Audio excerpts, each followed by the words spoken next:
Good morning, everyone, and thank you so much for joining us at today's webinar, Leading the Public Realm Design Insights from Brightwater. My name is Claire, and I'm the Deputy Registrar at the OAA. We will begin today's webinar by acknowledging the land on which we are meeting and calling in from. For millennia, the place we call Ontario has been inhabited by Indigenous peoples and nations who have been stewards of the land and are deeply connected to its rich cultural and natural landscape.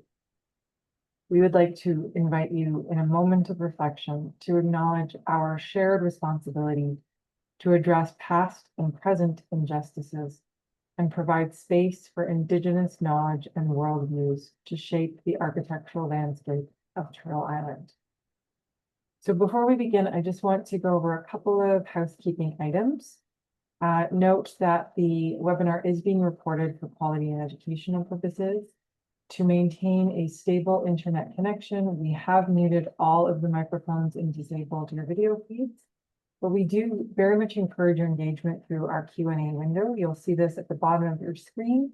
So at any point during today's presentation, please type in your questions, anything you may want to ask our speaker, and note that those questions will be addressed at the end of the presentation in that designated Q&A period. And for those of you on the call who are seeking continuing education learning hours, your attendance is crucial. You will need to attend at least 80% of the webinar in order to be accredited those hours. And just allow us a week or so to process the uploading of those hours. For accessibility, we do provide automated closed captioning services available in multiple languages. And finally, note that our presenter today does not provide insurance, legal, or practice advice, and the OAA does not bear responsibility for errors or omissions in discussions during the webinar. So now I am very excited to introduce today's speaker. Please welcome Leo Lin. Leo, over to you. Hi, everyone. Good morning. Thank you for joining us today. It's an absolute pleasure to be here and to be sharing with you insights on Brightwater, but also discussions about leading public realm design. So let me just share my presentation. Okay. All right, here we go. So I am a principal at Giannone Petricone Associates Architects. Our agenda today, again, very quickly, intro of a little bit about me, about my office. We're going to talk about architects' role in public realm design historically and how it has evolved. We're going to talk about my studio's role in public realm design, 8 projects that really, I believe, demonstrated our leadership in public realm design. And then we're going to go into the kind of core of today's presentation on Brightwater, historically what's known as Imperial Oil Site. And then we're going to finish off at this document that we created called the Brightwater Community Design Guidelines. And of course, we're going to have a Q&A after that. I won't go through the learning objectives, but hopefully everyone here has seen it on the website. Truly my aim, if anything, to get out of this is to get all my peers, fellow architects to be more involved in public realm design. I think it's absolutely critical in terms of making our city beautiful. If I get you to be more interested, then I have achieved my goal. A little bit about me. I studied actually at University of Waterloo at the School of Planning and specialized in urban design. And then I went on to study architecture at University of Toronto. I joined Giannone Petricone in 2014, and a few years ago became a principal. I've taught design studios at University of Toronto and also have been invited as guest critics at various institutions across the city. I have served at City of London Urban Design Peer Review Panel before it was dissolved, which is, of course, unfortunate. So here's just a few projects on the right on the right-hand side that I have the pleasure of working on or is currently being worked on. Really a kind of diverse range of projects, and it's been a really awesome journey at this office. We are celebrating our 30 years anniversary this year, started in 1995, and we're very fortunate to have touched and executed over 1,000 projects worldwide. Very proud of that. So our architect's role in public realm design. Some of you probably recognize this. This is the Baptista Noli's plan of Rome, and figure ground what we all knew is what's so interesting about this map that Noli did was that it really described our city at the time is this kind of a contiguous matte fabric. And of course, the center of the kind of public realm is the church themselves, these the kind of major institutions, and how they radiate outwards, with the piazza in front, and how they connect from one to the other. So the spaces in between, of course, the white, the ground, so to speak, is really the kind of, I think, the heart of public realm. And we architects were very much involved at the time to be designing and choreographing those experiences. In the early 20th century, I believe with the modernization of the automobile and the expressways, we have moved away from that. Architects become a little bit more infatuated with buildings as objects and as kind of little gems and sculptures, and all of a sudden the kind of space between and the relationship of spaces, the white becomes less connected, and it was less designed. So I do believe that architects have, in a way, abdicated their role in creating the public realm. Here's a great example that some of you might recognize at Regent Park. In the foreground is the 1948 version of it. And as you probably all know, the kind of problematic issues with these kind of no man's land, the kind of space that lies in between these buildings that seems to just float in space. I understand that at the time it was very romantic notion of this kind of park-like setting, but unfortunately these were very hard to occupy, and they offer very little possibility for people to claim. The background, of course, is the Daniels Corporation of its revitalization, which I believe is much more successful in connecting the spaces in between buildings. Public realm, its own core definition. This is from OPPI's public realm call to action. People talk about public realm all the time, but what is it? And what's notable here is it really is an entire space between buildings, and it can be passive environment as well as active. It also can be interior space as well as an exterior space. And we all know that the benefit of public realm is crucial in achieving really healthy communities. It shapes our relationship with our surroundings. It establishes a sense of community, a sense of place, which is incredibly important.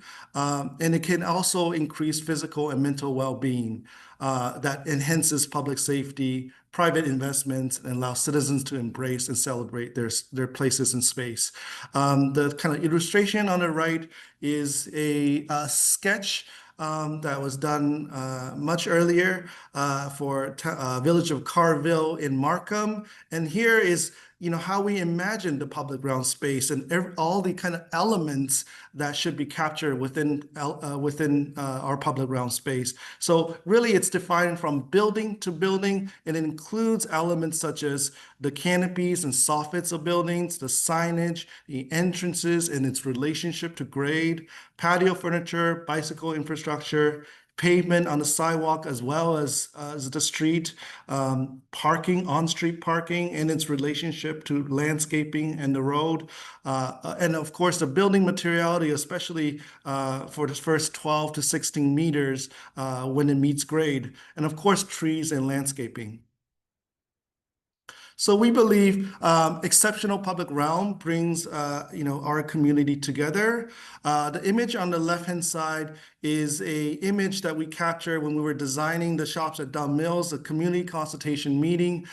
This was the neighborhood at the time was filled with a really large group of retired professionals, architects and engineers who were very passionate about their community and wants to know what their community is going to be turned into. Fast forward in 2010, here's the kind of square that we created at Shops and Dunn Mills. This clearly was an event, I believe it was a screening of some sort, but luckily we were able to deliver a square that is highly successful, that is highly animated, and most importantly, brings people together and develop a sense of place.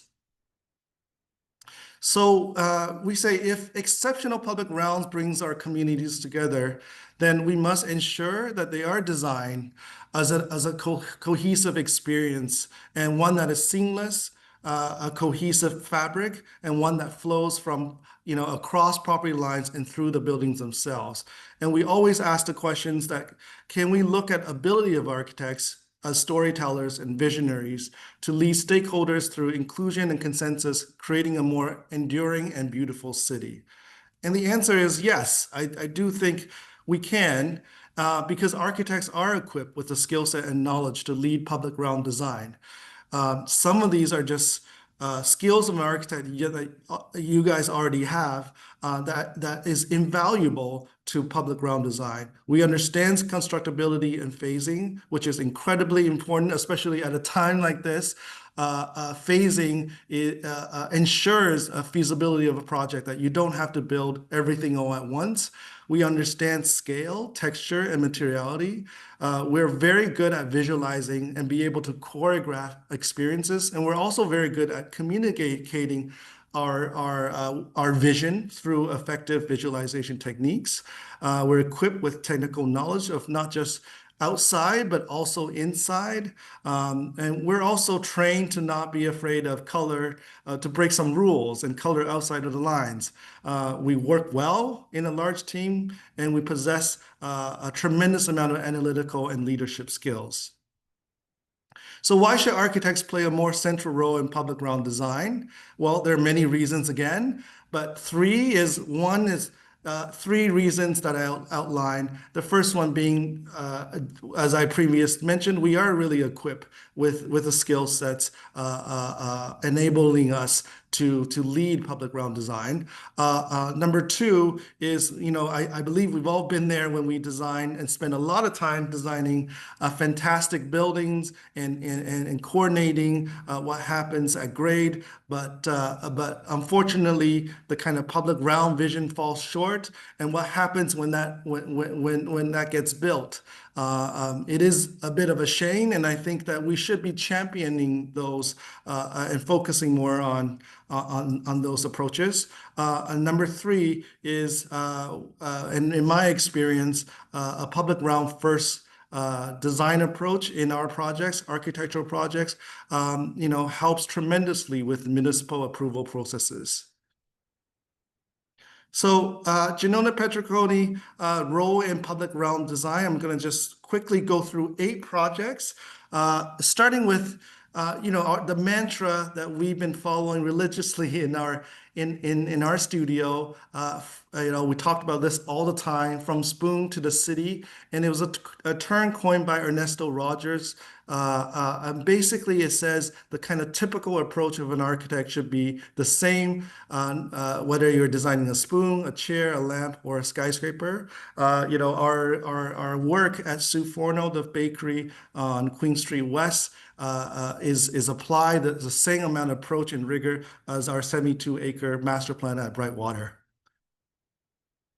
This goes to show the kind of scale and the kind of diverse typology of our projects. We love food, and we believe that hospitality spaces such as restaurants and markets are incubators with kind of new social experiments. We also do some private residential homes and of course urban and master plan projects. The special projects in that category is a winery that we're working on at Prince Edward County. We are very fortunate to be working with a group of top builder developer clients. We always talk about our clients as the best patrons of our work. Our work really cannot succeed without these great groups of clients pushing and challenging us. And it goes to say that we have worked with both public and private sectors in this group. So a quick poll here, just for everyone to weigh in. How much do your clients appreciate your time and focus in public realm in your projects? A, very much. B, a lot, but not if it means a premium on fees. C, not at all. We'll wait for a few seconds.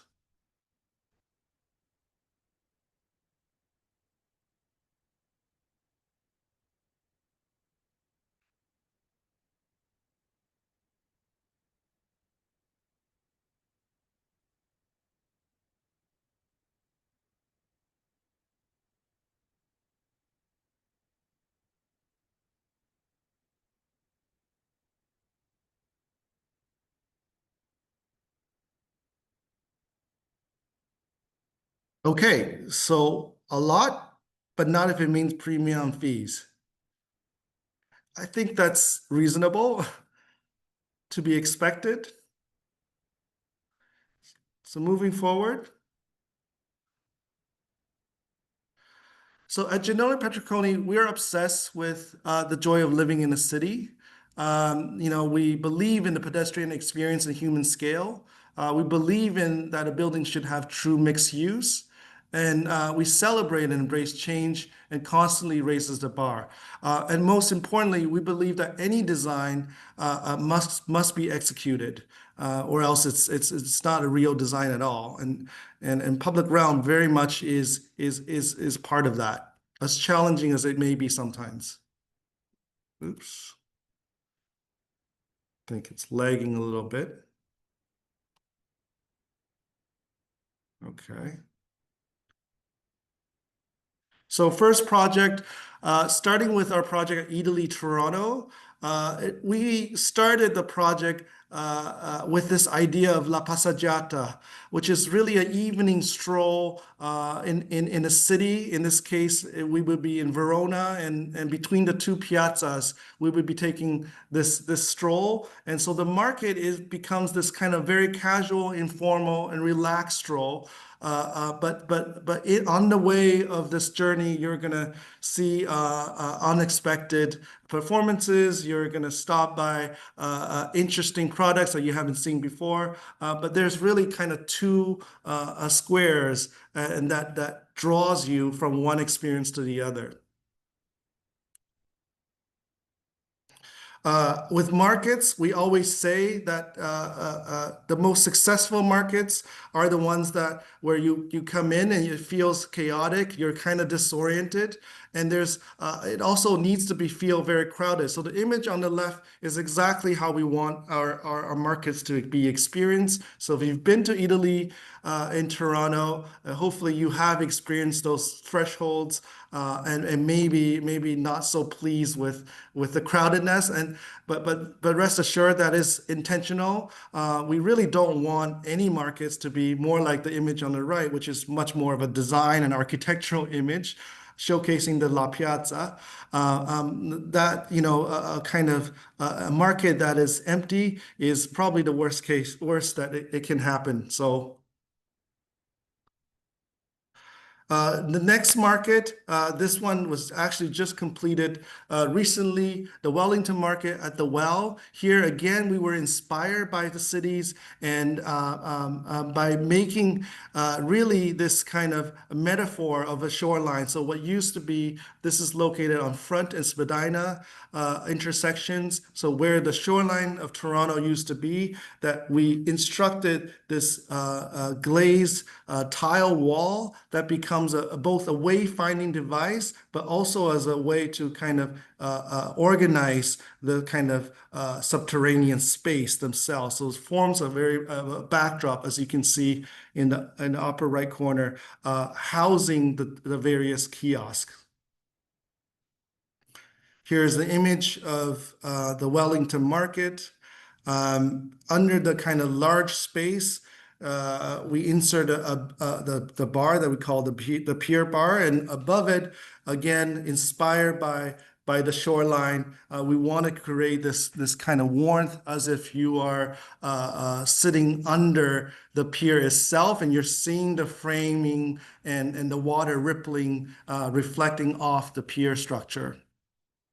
In these kind of projects, we're also quite involved in the programming. So in terms of understanding where the produce is versus the fishmonger or the flower market, it's actually incredibly important that we're part of the role on choreographing all these different tenants, even before the commercial team has these tenants signed on. So it's very much intentional in order to succeed in projects like this.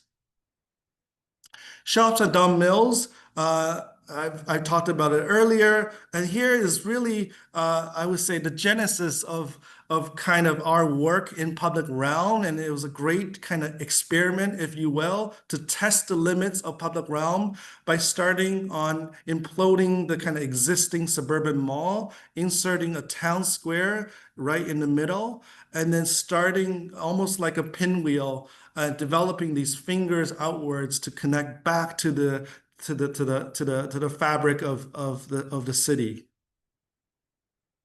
We were also tasked to come up using very simple, easy to construct one-story building to create characters of a main street. So we devised these kind of masonry picture frames, if you will, that are highly textured and highly sculptured with various different kinds of canopies above, imagining that the middle of the picture frame would be filled with different kind of tenants that would have their individual personalities, materialities, and signage, and so on. And so this is an early study that we did showcasing how that would work.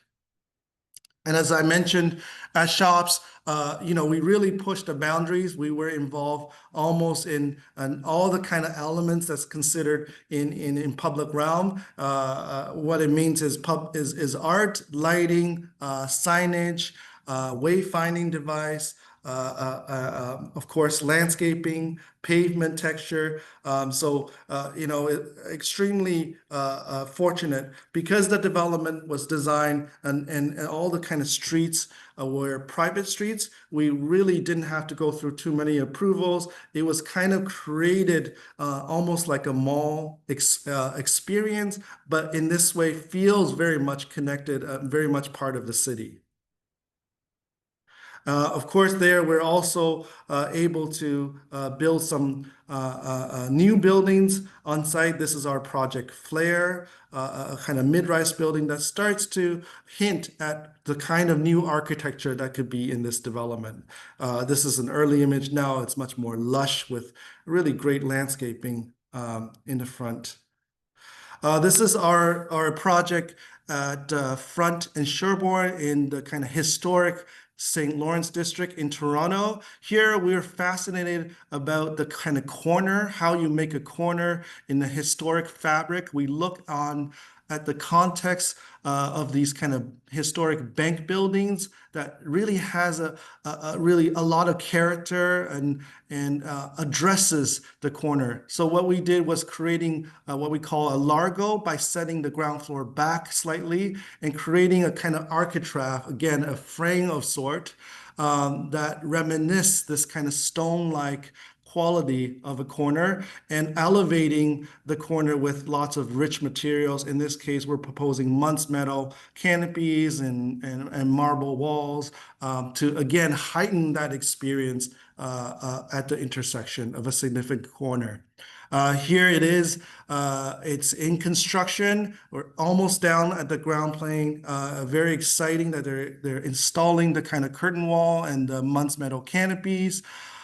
So really you can see in this photograph that it operates on 3 scales, the kind of pedestrian level scale of 2-story datum. It also, there's 2 kind of heritage contributing properties on either side. So the kind of corner really helps to mediate that. And then there's the kind of middle piece, the podium. Again, this is much more about the kind of neighborhood scale connecting to the kind of office building further east. And of course, the tower that sits above speaks to the much more city scale.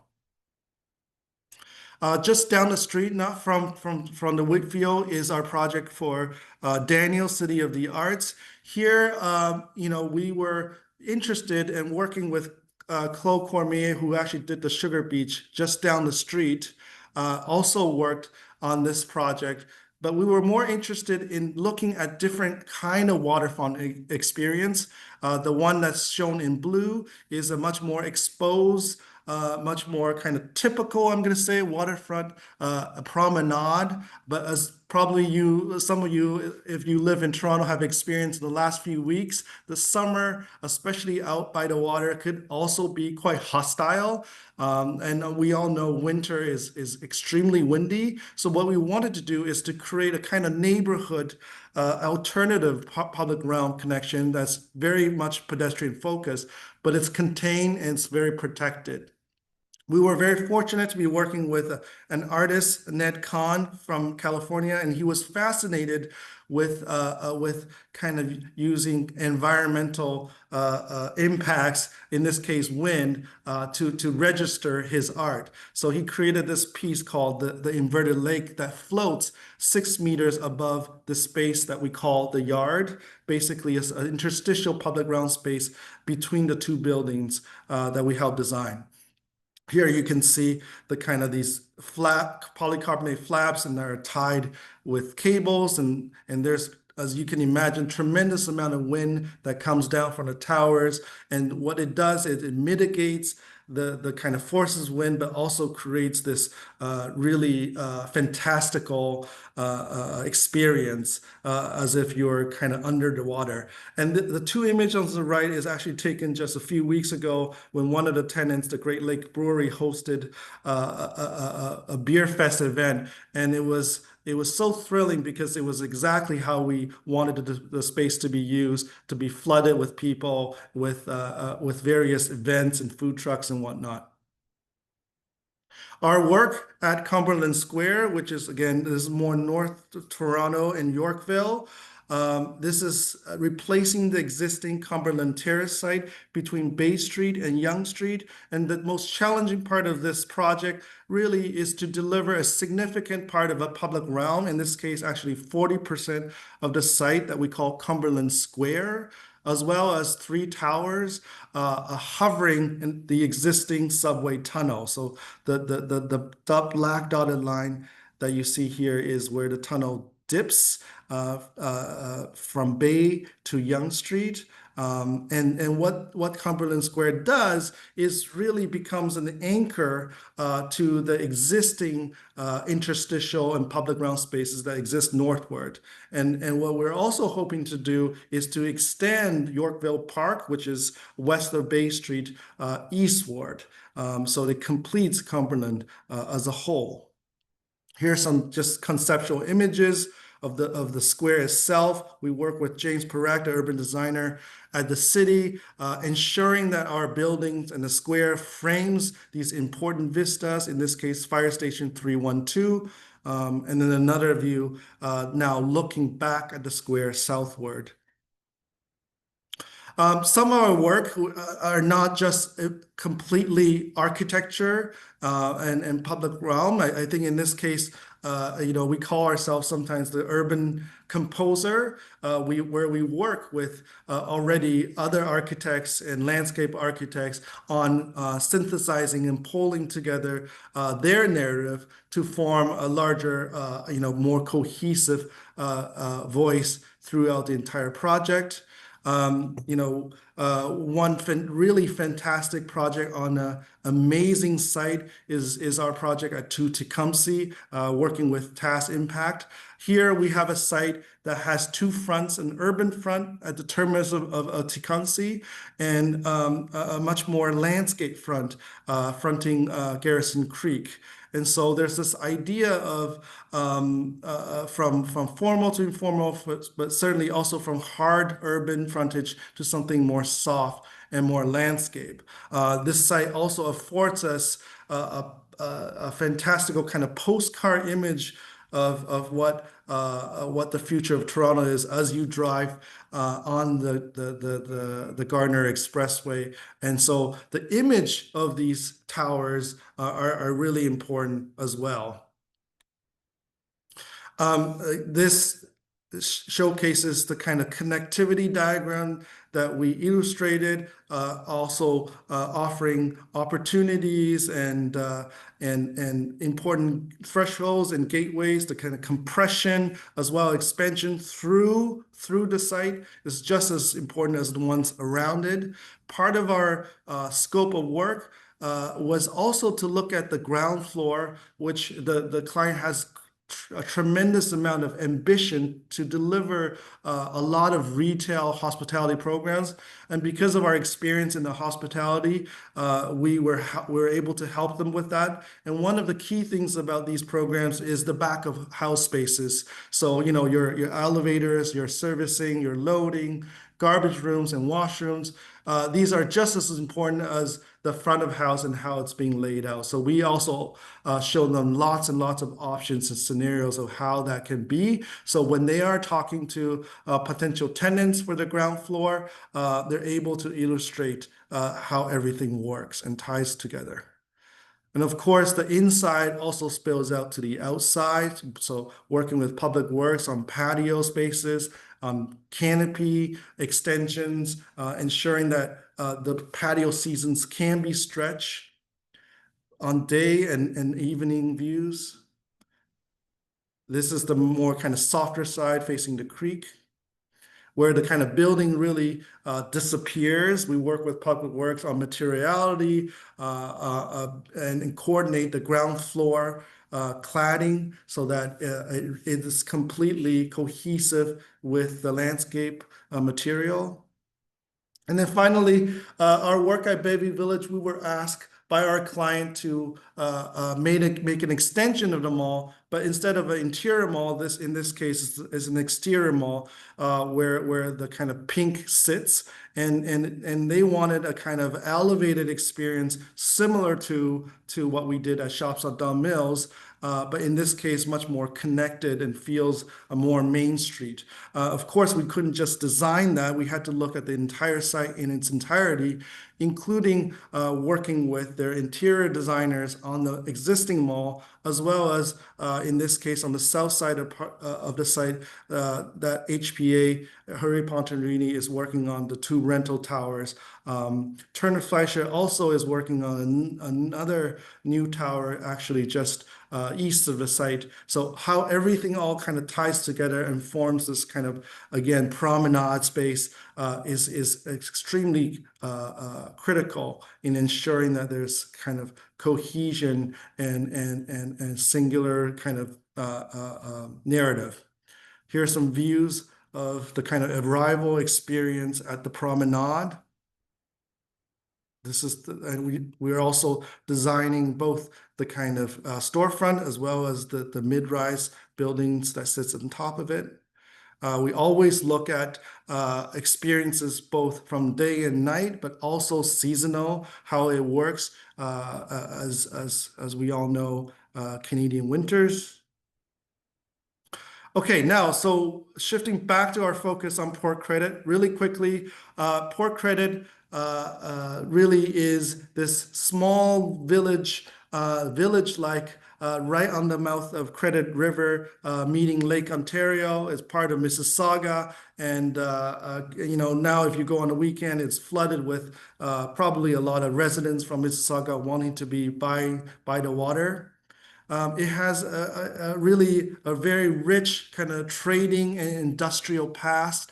It started out as this a port where the kind of natives and as well as the settlers meet, as it was at the mouth of the Credit River.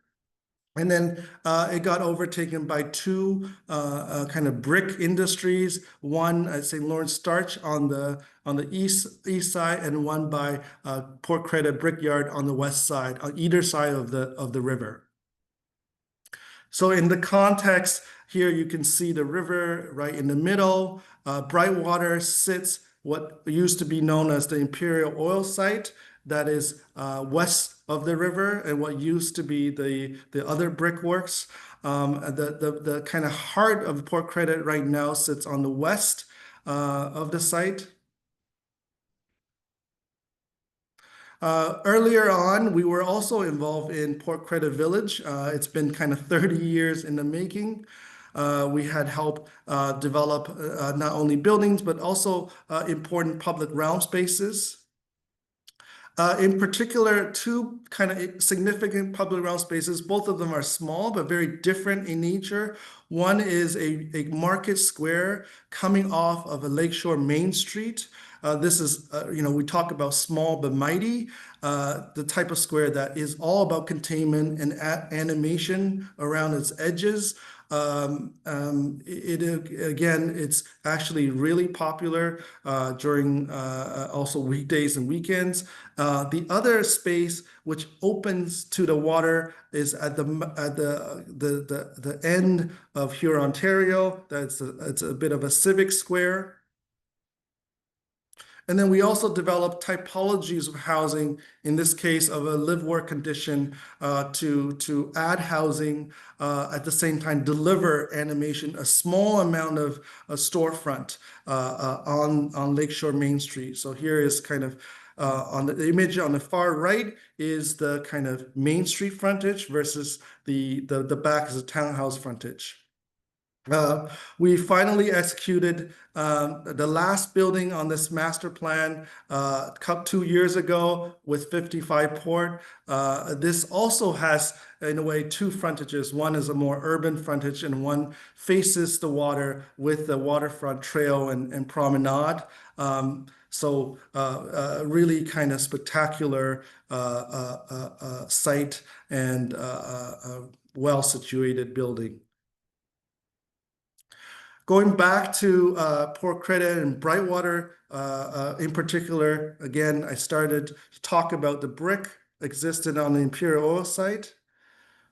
And then starting from 1930s, it was bought by Lloyd Refinery and it turned it into oil refinery site. When we were working on the project and speaking to the community, some of them that have been there for a long time spoke about really the kind of daily, I would say, conditions, hazardous conditions that they were facing. And so in a way, they kind of welcome the development, but cautiously.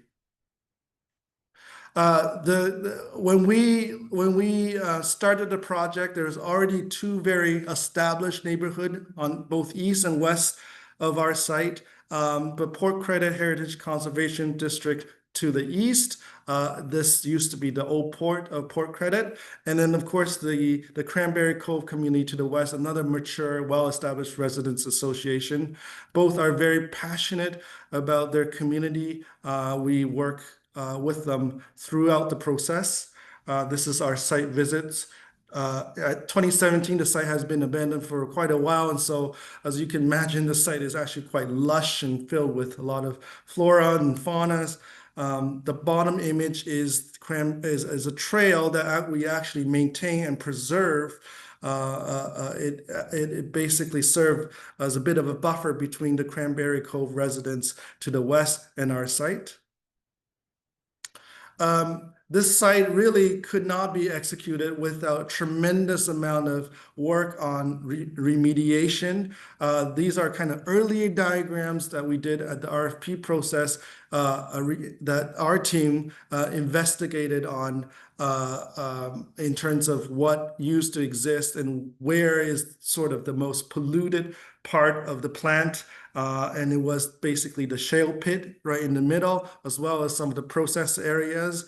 And we sort of strategically align our plan, as you see the image on the right, superimpose it on these programs to look at ways we can leverage. I can tell you that the most densest part in our proposal actually sits right in the middle, which works out really well because in the end, they needed to remediate the dirtiest part of the site in the middle. And so the excavation was perfect for the amount of underground parking that we need for these high density blocks. Here's another diagram showing, again, the kind of remediation work that's required. The hatch is where it's the dirtiest. And then through the approval process, again, very important to note that our client, which is actually formed by four fantastic builder developer clients, Diamond Core, Fram, Dream, Kilmer, all with their kind of each expertise on developing such a complex site like this. They formed the Port Credit West Village Partners. Incredibly, excited and happy to be recognized for this work. Recently, we just got our lead neighborhood development. We have a very large team, but this is really the core team, I would say, that we met and we work with very closely. One thing I just want to talk about a bit in terms of roles is urban strategies serve as the master planner, but they also had a role to play in terms of urban design. Public works, of course, our landscape architect that looks at the whole site also has a role in public realm. What we did was, for example, the kind of urban design that urban strategies look at was very high level in terms of the kind of overall massing and built form.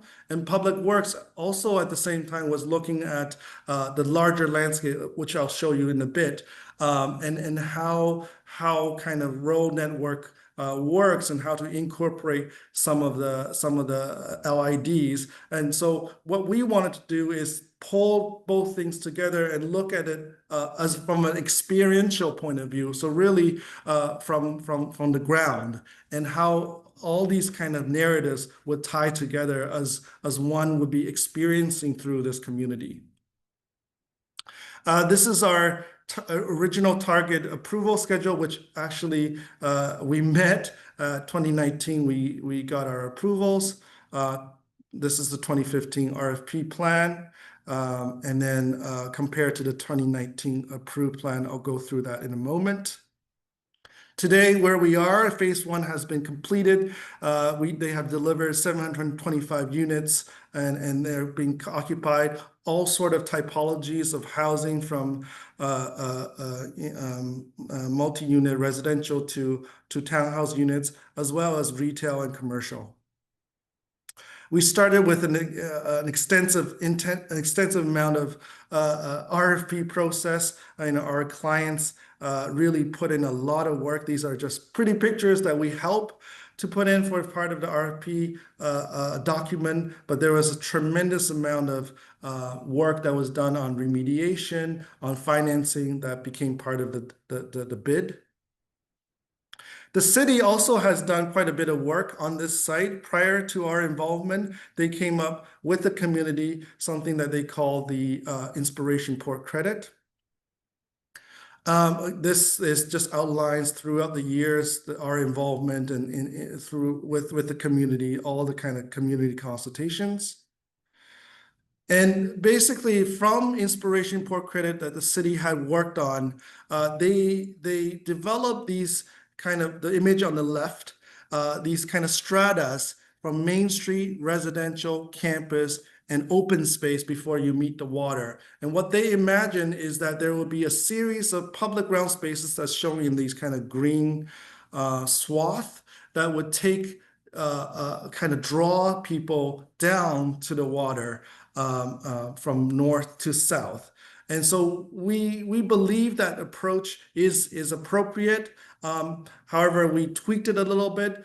In our design, this is an early concept plan. We had imagined the kind of waterfront apron open space could actually stretch northward to reach towards the Main Street. And we also thought the Main Street node could also come down southward. So there's both a push and pull between the water as well as the Main Street to provide a much more kind of diverse experience. But there's still the kind of stratas, although they're much more blurred in terms of Main Street, residential, campus, and open space. And I'll talk about campus a little bit. Here's the kind of structure moves that I just basically outlined. I'm going to go quickly through these. This is the master plan, which in the end, what was approved in 2019 was 3,000 units and approximately 18 acres of parkland and open space. The kind of aerial that shows that approval. Adam Nicklin from Public Work was our kind of landscape architect and did a fantastic job. He does these amazing sketches. I was very jealous because these are great presentations. And it started with talking about the kind of macro landscape narrative, which zooms way out, look at the relationship of the river to the water and how our site could participate in this kind of big picture. And then he goes on to kind of ask these questions about how our shoreline at Brightwater, West Village, when it was called, could become a major and significant piece of public realm of this trail.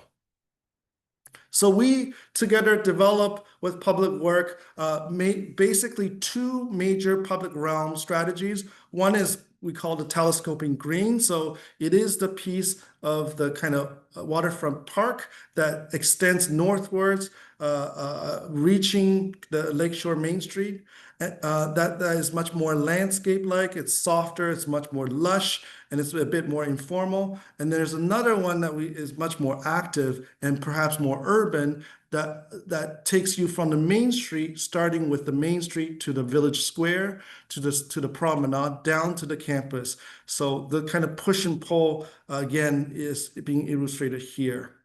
The right-of-way conversation with the city was very interesting. Typically, with municipalities, they kind of present you with, this is our right-of-way standards, please follow these and just fill in the blanks. Our workshop with them is a lot more kind of engaging, where we start talking about the plan in terms of hierarchy of streets. And because we want this plan to feel like a village in really in its heart, that we thought that it's all about the experience of these streets. It's not just the street itself, but from building to building.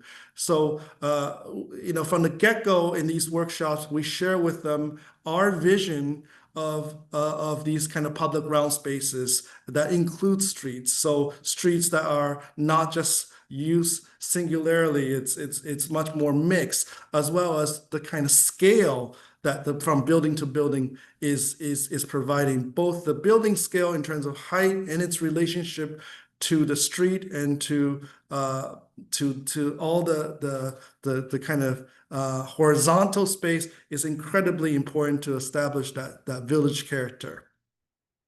Finally, campus. the kind of city really aspired to a satellite campus, and they thought that they could attract a satellite campus of some sort down. We thought it was a fantastic idea, but we all also wanted to expand the definition of a campus, which we thought simply by saying campus could be an area with buildings that are laid out in a park-like setting is one of its urban design definitions of a campus. We looked at the feasibility of a campus. We look at its connection to existing transit, as well as to the major kind of Main Street. We also looked at this other development, which is Lakeview, being proposed at the same time, a lot bigger development that also has a campus proposal, and seeing how that impacts to this campus proposal. And then of course, we identified the opportunities of having a campus on our site. Some of these are really great, which is, it is much more robust and complete community. It attracts employment, but there's also significant constraints when it comes to visibility, when it comes to connectivity. And we are being bounded by established neighborhoods of Heritage, as well as the other Cranberry Cove. And it also lacks a bit of scale to build a critical mass for a significant campus to be here. We also, looked at programming of a campus, and we found that actually the 21st century campus is one that is much more integrated in our cities, and as opposed to of a singular campus that lives in the middle of nowhere. And campuses really benefit from being within the neighborhood rather than completely insular. So we imagine that maybe our campus could be these kind of buildings that are laid in a park-like setting that are highly pedestrian focused. But what it does is also provides a different kind of public ground spaces.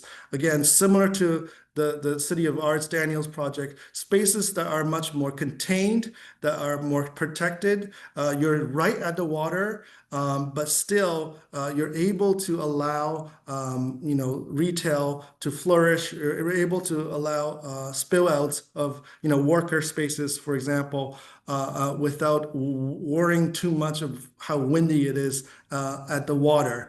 And then, of course, the kind of multi-uses, the kind of mixed use, we also believe that is also going to enhance the vitality and the animation of space, both on a daytime as well as a nighttime. And then we illustrated for the city of these kind of moments.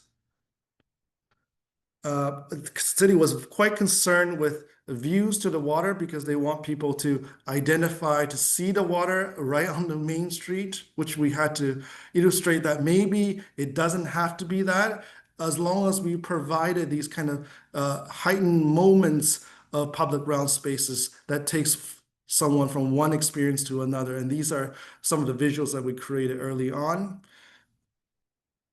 And again, this is our point about that spaces really don't have to be vast and expansive. We're a big fan of Jean Gale, and he really believes that it's more about the connection of people, that you can see people's faces within a public ground space. That's what makes it most successful. I'm going to go through this very quickly. Again, this is testing out the scale of our public ground spaces with precedence. And then I'm going to show everyone a quick animation. This is done in Lumion. We're a little bit more sophisticated now, but this is really useful as a tool to demonstrate the kind of experience. And we're actually walking down just past the village square through the kind of promenade, the linear park in the middle, towards the water. And of course, the city was quite obsessed with the view to seeing the lake. And here, rather than saying you're always going to see the view, we're saying that you don't really need to, because there are different kinds of moments and spaces. And one is still going to be drawn towards the water. you're going down south, and now you're approaching. Thresholds are really important. Again, similar to our markets, we believe in compression and in expansion. So again, this is a threshold from promenade to the campus. We created this kind of court right in the middle, bounded by two buildings. Thresholds could also be created under buildings. Sometimes containment could also be created using landscape, although they're more for support. So going from one court to another court, and your experience is quite dynamic. You're not always going to be looking at the water. You're going to see things much more three-dimensionality and experience. Pavilions that you just saw could also be great instruments of structures that frames views, but not necessarily indoors. And then the important point we want to make is that you want to have various different types of spaces and scale of spaces. We already have this kind of vast lakefront park that is a tremendous amenity, but we also want to offer a different kind of spaces that's much more contained and allows those patio seasons to stretch. Looking back. Okay, so going back to our presentation, we're finally, the feasibility, as I mentioned earlier on, this is the first phase of our development right on Lakeshore. And here, there's all the great ingredients are there in terms of, we got a food store, an LCBO, a kind of mixed use with retail fronting Lakeshore, a square. So there's a lot of great ingredients, but it's about how to put these ingredients together. One of the challenges is servicing and parking. So, we want to make sure our public realm spaces are being preserved along Lakeshore Main Street and along the kind of village square that we're creating, and that are not being challenged by the need for parking. So we did create kind of a surface parking lot, but sits behind the kind of main public realm spaces tucked away.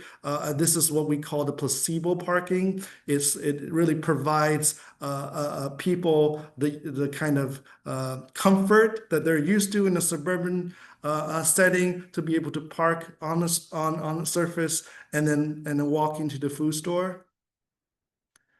And here is the plan of the ground floor, again, focusing more on servicing and, servicing for food store, servicing for the kind of condo spaces, as well as LCBO. They have very specific needs, ensuring that they're not conflicting with each other. And of course, parking, looking at parking, as some of you might know, that underground parking is extremely expensive to build. Here, we're mandated to only build one level of underground parking, and so which provides parking for both residential as well as commercial use. Looking at those vertical punctures from ground to underground, seeing how they come up and how it connects to residential programs is extremely important in terms of feasibility for a project like this. And here are some images. This was taken actually last weekend. It was finished not too long ago. Obviously, has a bit of maturing to do in terms of tenants to be occupied, but there's already starting to happen, which we're very happy to see. Some of the kind of threshold spaces. This is actually done by actually Diamond Schmidt as well as Turner Fleischer on different buildings of phase one. The kind of surface parking that's very much needed. Farm Boy here has two entrances, one facing the surface parking and one facing the main street. So it doesn't have its back on the main street, which is extremely important. Loading lanes that's tucked away. Finally, the last section of my presentation is Brightwater. We've created this document that we called the Brightwater Community Guideline. And this is an image by Frontier, Patty Harrington, a very talented architect, designer, and marketing, helped us really to come up with what we've been talking about, what we've been visualizing of a village on the water, and that he dubbed Brightwater. So, we started talking and elaborate and extend on what is village character to us and how we describe a village character and what a 21st century village should be. And this is really at the front of our guideline to set the tone. The guideline is being used internally rather than being shared with the city. It's actually it's used as a Bible of some sort that our clients could hand down to future architects and landscape architects that will be working on later phases of the project.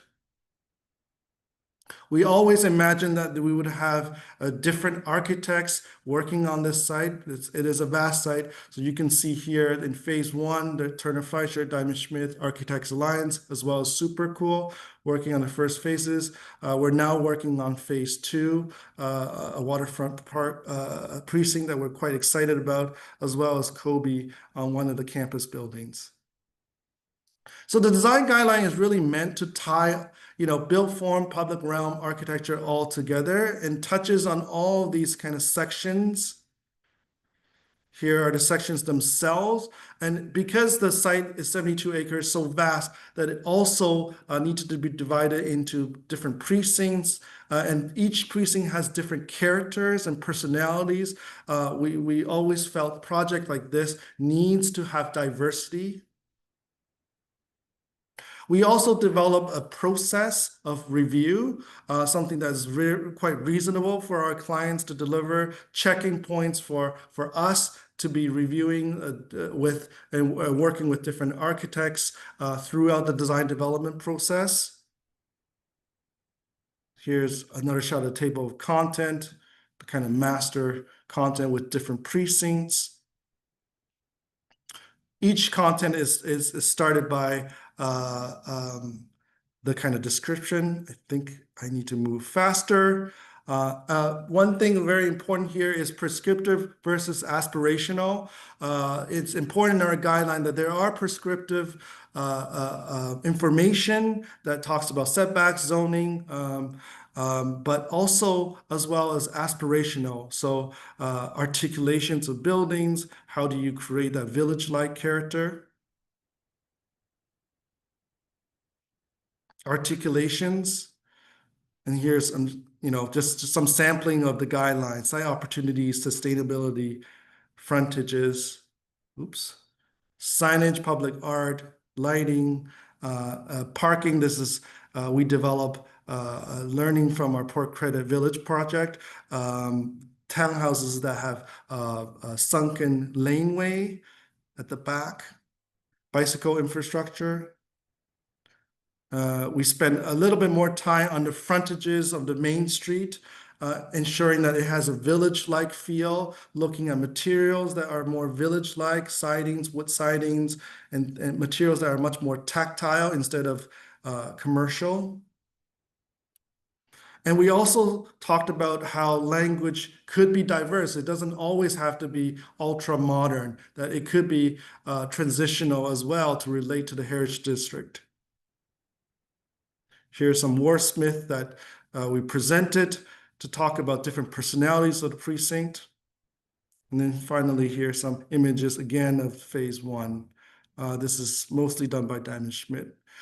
Here, the wavy kind of roof is the signature restaurant piece that anchors the square.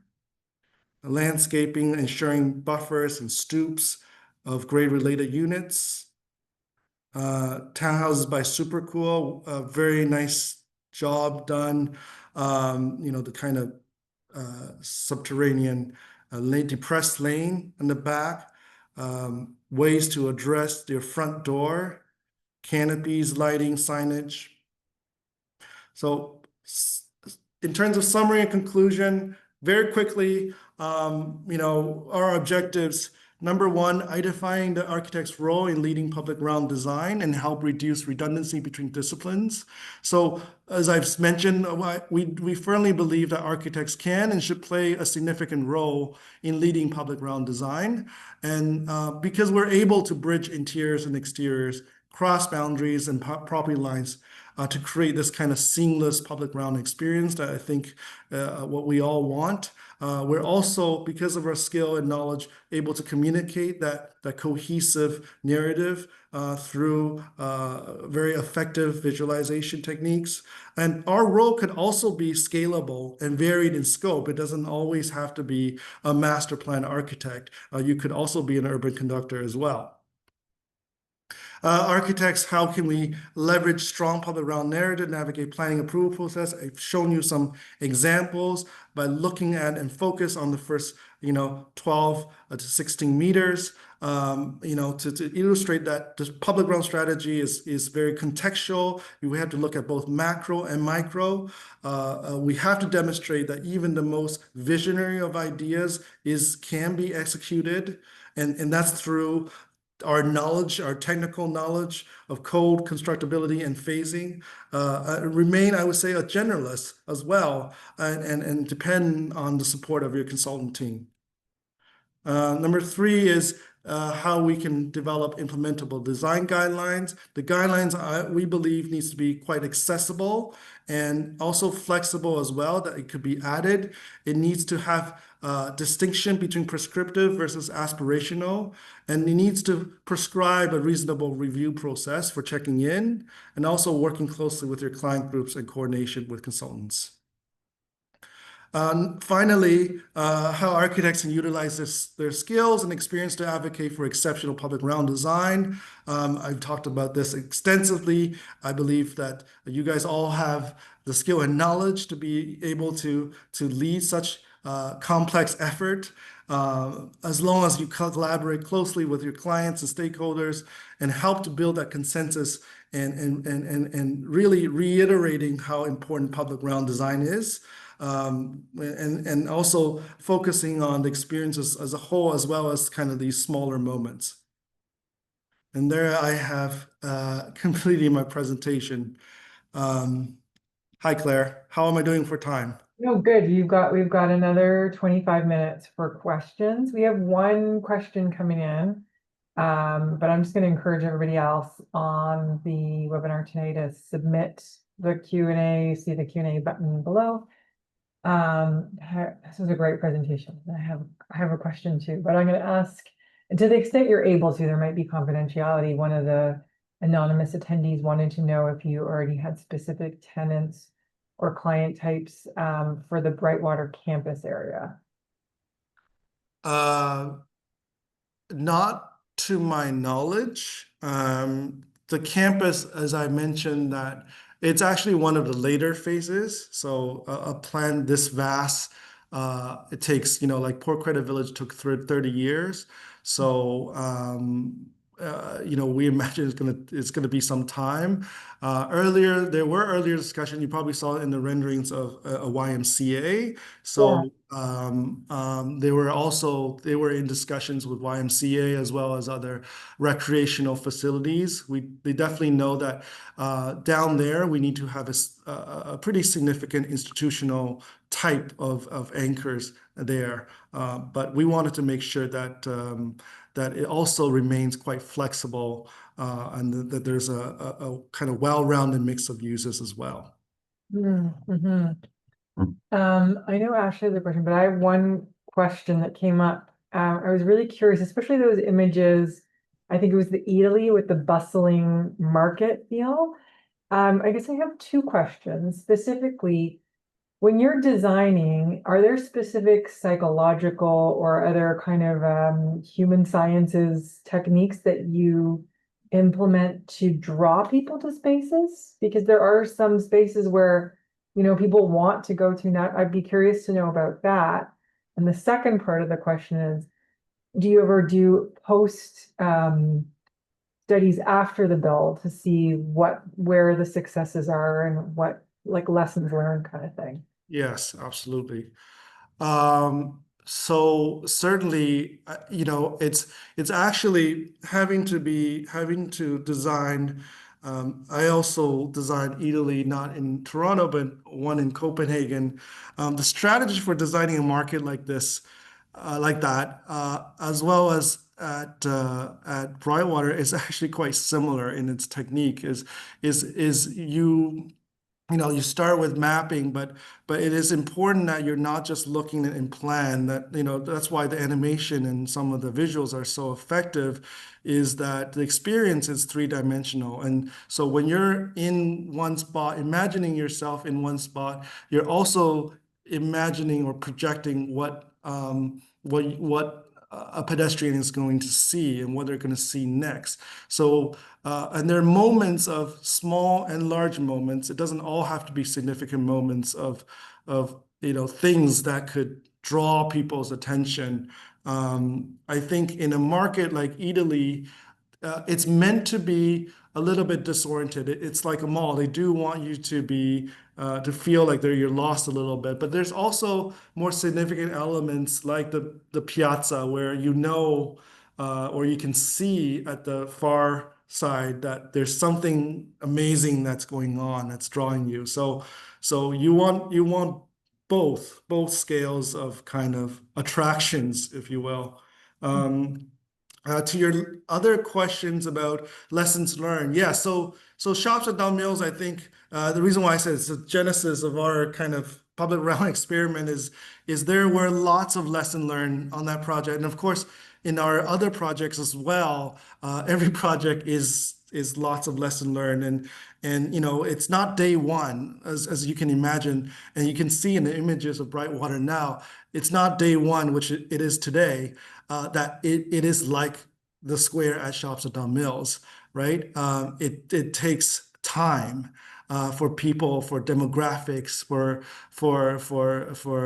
retails, and retail is extremely fickle as well, and so it takes a couple of generations actually. And when I say generation, don't mean people generation, but also generations of retail life. Um, to find its comfort in a space like this. So you do get better because similar just things on markets as well. We've done a number of markets in Toronto, and some of them are not greatly successful for some specific reasons. Maybe the kind of produce is not located where it needs to be right when you come into the door. So all these things are that we learn with our clients, and then we use for our next project. Or sometimes in the case of shops, we actually had the opportunity to go back and fix some of those maybe early mistakes that we did. So continue to refine, which is that kind of conductor role, is something is tremendously rewarding.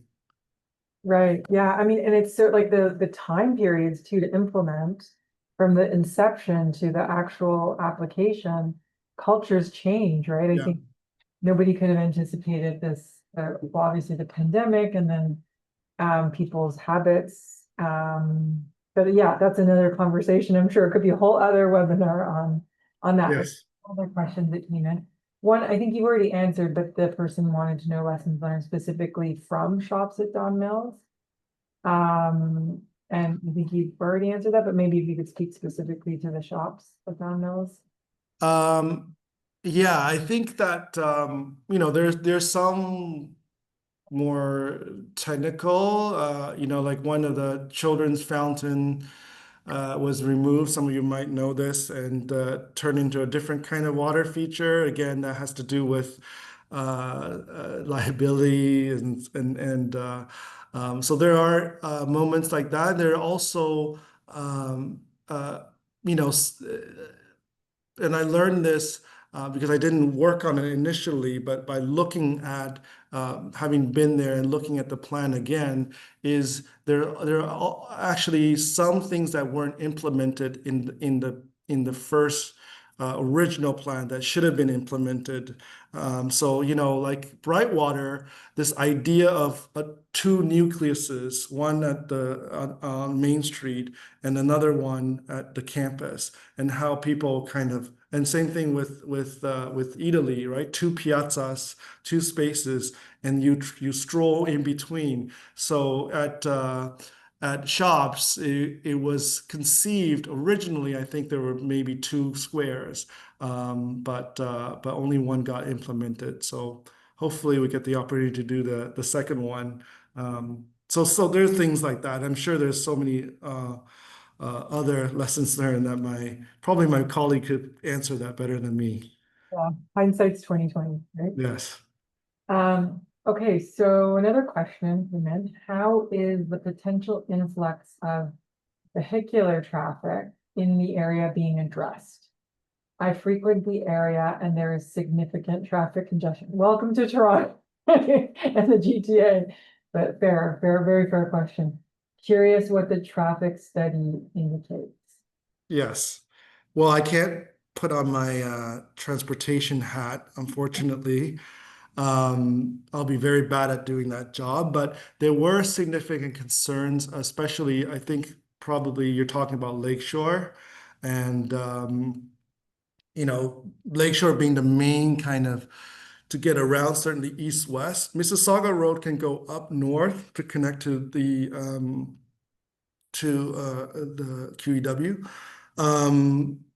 So, I think that what the finding was that a lot of we were able actually to internalize a lot of the traffic on site.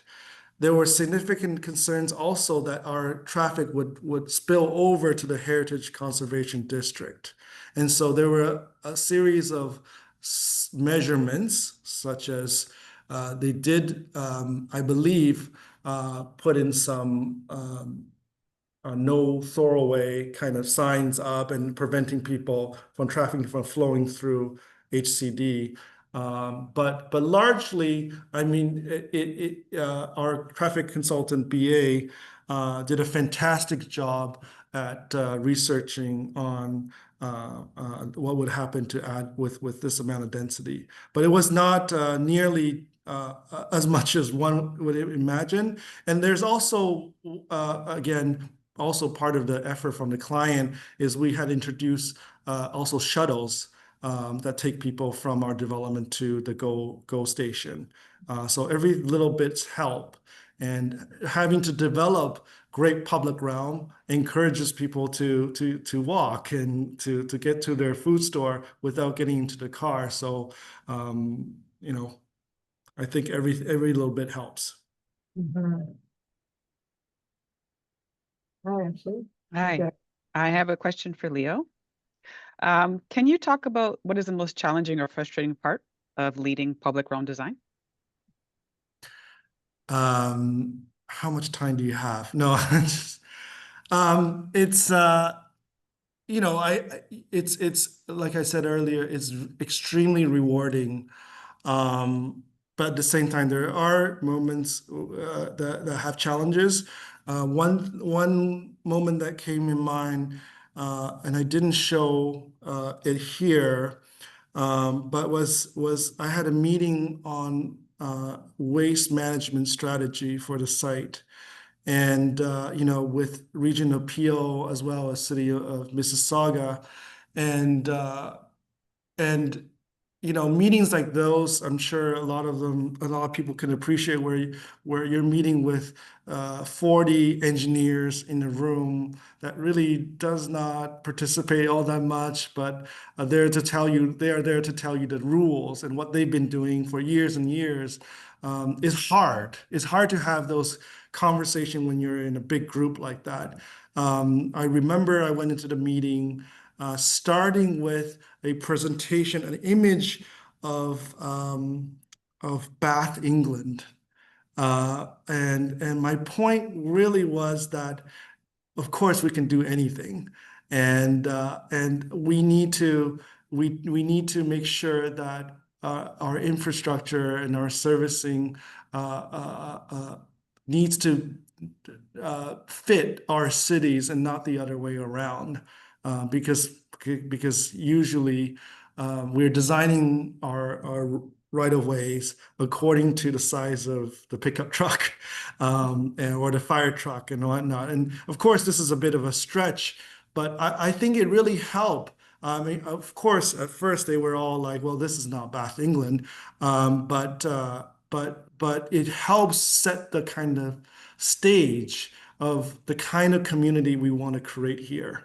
That it has to be village-like. And to achieve that, we have to have a certain intimate scale, and not to let a truck dictate what a pedestrian scale should be. I don't know if that answers your question. I think No, it's no, it does. It moments does. like that, of course, it's a little bit hard, but I mean, it was a great experience working with the city. The city and the region were actually very, very open to having these discussions. So it was great. Follow up to that. How do you ensure then that design guidelines are implemented? Good questions as well. Um, you, I've mentioned that our clients are our biggest patrons of our work. So the guideline was created for them, and that there is so that we don't just create this community and then walk away and then let whatever happens, right? So we have to created something, a document that formalize things in certain ways so that they can pass on to other architects and designers in different phases. So we're counting on our clients, and they have been, this is a very enlightened clients, to call us back, because oftentimes, and they have their own review process as well. And oftentimes they do get into, internal opinions about how things should look, what it should be like. But at least this gives them a baseline. And then what this forced them to do is actually pull us back and have us evaluate completely non-biased, in a non-biased way, of whether this fulfills the intent of the guideline. That makes sense. Yeah.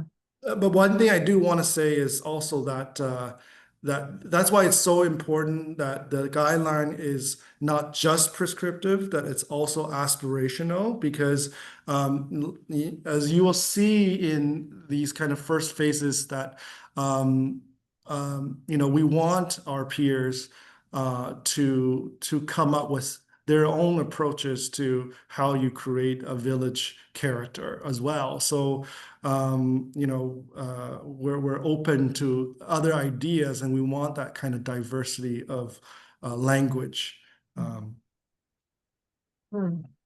Is it Yeah. hard when aspirations don't happen, in terms of you have all these ideas for a project and then maybe there's a budget issue, or again, you're working with the Peel Waste and they're like, nope, can't do that.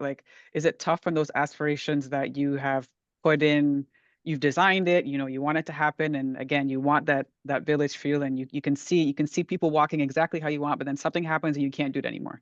Is that a really hard part? And not just with Brightwater, but with even the other case studies you've shown before earlier in your presentation. Is that hard when that happens? Yeah, it can be hard. I think as architects, we're always kind of glass half full type of people. Hopefully, personality that you win some, you lose some, but hopefully, it may not be 100, but if it's 95, hey, we're good with it. And I think the point of this presentation is to get other architects, peers, hopefully they feel emboldened to be much more expressive and vocal about public realm. I saw a couple more questions came in, and hopefully we can get to those. So we've been seeing development proposals with objectively excessive density around the city of Mississauga, particularly around Erin Mills Town Center area. What is your experience and advice to help ensure sensible and responsible development proposals are being put forward? In short, how do we balance maximizing profit versus good, sensible community design? The Wow. lawyer question or the billion-dollar question? Yes. Um, I think the answer is public realm. Um, because uh, because really, of course, we're all in this kind of industry where especially with the province mandate that to deliver housing, that we do need to deliver housing and density. But there's a way, and that's why in that slide where it says, what is the 21st century? Typically, when people think about villages, they don't think about towers. But what we're saying is that you could have towers in a village if your public realm, if your ground floor podiums is designed appropriately. And so it all comes down, is in the details. That's why we pay so much attention to things that could be experienced in that first 12, 16 meters. Because what happens above, um, you know, we have really great conversations with cities about, oh, the height of this tower when you're at 39 versus at 42. You're actually not able to perceive, other than maybe some of the shadow impacts, when you're experiencing the public realm. But of course, there's also the footprint of the building. So if the floor plate is too large, that could also be impactful to the public realm as well. So really pay attention to the quality of public realm. And it's very important to say the quality, it's not just about quantity. That's why, in my presentation, it's not all about having a big, expansive park. It also is about the smaller and more intimate spaces and its connection and relationship to your buildings. Hmm. And then the final question, I was actually curious about this too, especially when you had the layout of all the different architectural firms working on that project and you listed them there. Another attendee wants to know what your experience has been like. I mean, you don't have to gossip or anything like that. But I have to check if there's anyone here from those. It's actually been great. I mean, I think, I'll have to be honest. It was a little awkward at the beginning. You know, these are great architects. We're very fortunate. And I'm not just saying that, like these are top architects in Toronto. And and so, everyone's got a little bit of a difference of opinion, and that's to be expected. But there's a certain level of professionalism and respect for each other that we were able to have these dialogues. And I will say also that a lot of times these dialogues happen not with clients in front of us, and that's intentional because we speak the kind of language.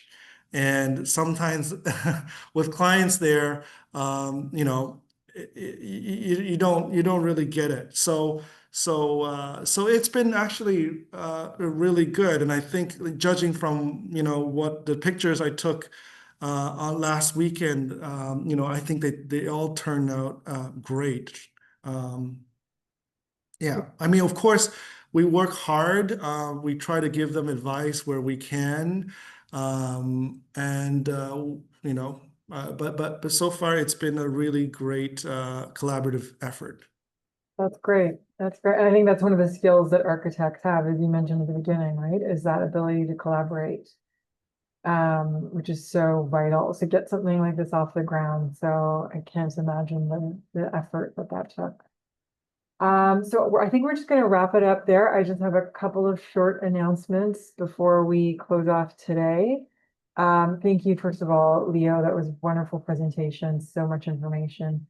And thanks to everybody on the call who participated and who stayed till the end. A lot of engagement, so that's great to see. We do have another webinar next week, July 31st, next Thursday, on firm value and succession planning. So it's a really important topic. I would really encourage you to sign up if that is something that relates to your practice at all. It's such an important topic. Again, as I mentioned, we will mark, if you've attended 80%, we will mark your attendance in your transcript, so you don't need to upload those hours yourself. Just have a little bit of patience with us. We're also going to be sending out a link with survey and I think slides as well. So please do participate in the survey. That's a really main part of this process as well. And that's it. Thank you so much, everybody, for your attendance, and have a wonderful I also want to just thank everybody for joining, and thank you for OAA for offering us this opportunity to share. it was our pleasure. Such an informative and fascinating topic, Leo. All Thank right. you. Bye, everybody. Take care.